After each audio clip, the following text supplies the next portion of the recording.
And there are reports that Parliament is under pressure to examine what the royal family knew about Prince Andrew's links to Jeffrey Epstein. What can you tell us about this?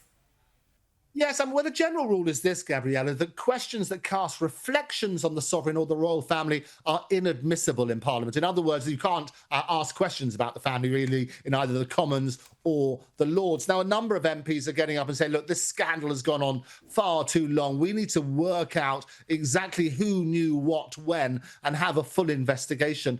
And also, whilst Andrew's given up his titles, he said he's not going to use them, they're not officially removed. So we need to get that sort of sorted. The website has been updated, the royal website. It's now just referred to as Prince Andrew. They no longer talk to him as the Duke of York. There's a pub not too far from me, which used to be called the Duke of York, and had a big picture of Prince Andrew up there until very recently. They've taken that down and replaced it with a more traditional picture of the Duke of York and his 10,000 men, and they're having all that sort of side. But this is what the politicians are saying. Look, enough is enough. We need to look at ways that we can actually get rid of these sort of scandalous royals on that sort of basis. Now, according to newly disclosed documents, for over 2 decades, Prince Andrew did not pay rent while living at his Windsor residence. I mean, 2 decades. It's pretty extraordinary. It is extraordinary, isn't it? Thrown out is what they're saying. He should be thrown out.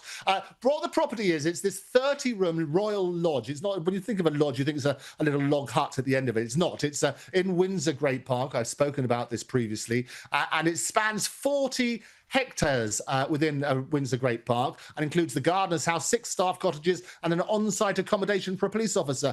What happened is that under the terms of a lease, he's been living there for rent-free, effectively, what they call a peppercorn rent, which is really just a token in legal terms to make it legally binding, but that can be waived. And he's been living there for over 20 years. It's been disclosed that he was given a 75-year lease in 2003. He initially paid £1 million up front, but the condition was that he has to pay maintenance costs. And at least 7.5 million, possibly 8.5 million, have already been paid towards these extensive refurbishments. But all of these revelations that are coming out now about the 75-year ironclad lease, it obviously doesn't bode well in terms of the public image. Absolutely not. So while all this is going on, let's look at what King Charles is doing. And he is right now focusing on duty and service amid this endless stream of embarrassment because of Prince Andrew, really. So King Charles paid an emotional visit to Manchester on Monday, visiting Heaton Park Hebrew Congregational Synagogue after that deadly attack earlier this month. But can you talk to us more about what King Charles is really doing and how he's really focusing on the community at the moment?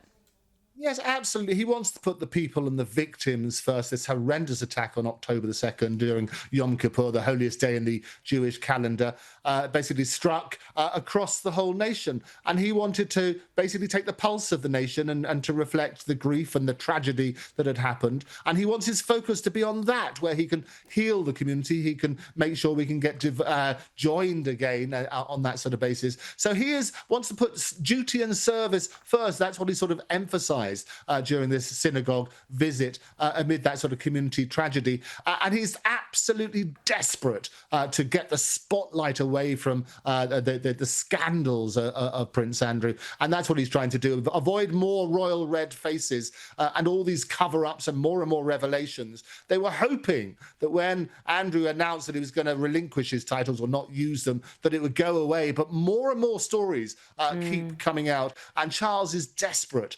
absolutely desperate to change the narrative.